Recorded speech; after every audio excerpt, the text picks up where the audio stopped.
السلام علیکم ورحمۃ اللہ وبرکاتہ۔ پیارے اسلامی بہنوں، امید ہے میرے اس پیغام کو آپ سنیں گی اور عمل بھی کریں گی۔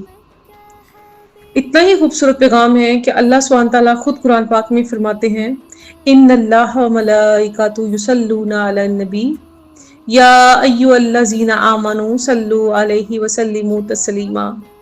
بے شک اللہ عز و جل اور اس کے فرشتے نبی محمد صلی اللہ علیہ وآلہ وسلم پر درود بھیجتے ہیں، تو اے ایمان والو تم بھی ان پر درود بھیجو۔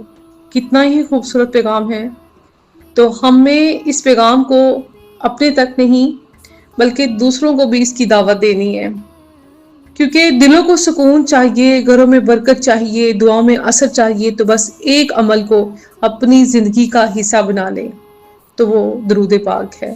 درود پاک وہ خوشبو ہے جو دلوں کو مہکا دیتی ہے، زندگی کو سنوار دیتی ہے اور بخشش کا ذریعہ بن جاتی ہے۔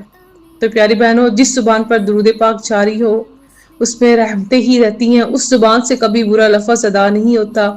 جس دل میں مصطفیٰ کی محبت ہو اس میں کبھی اندھیرا نہیں رہتا۔ تو آئیں آج سے درود پاک سے محبت کریں اور ہر لمحہ اپنے پیارے نبی صلی اللہ علیہ وآلہ وسلم کو یاد کر کے اللہ عز و جل کی رحمت کو اپنی طرف کھینچیں اور اس پیغام کو شیئر کر کے اپنا حق ادا کریں۔ انشاءاللہ یہ سلسلہ درود و سلام کا جاری رہے گا، دنیا میں بھی اور آخرت میں بھی۔ اپنی دعا میں یاد رکھیں۔ جزاک اللہ خیرا۔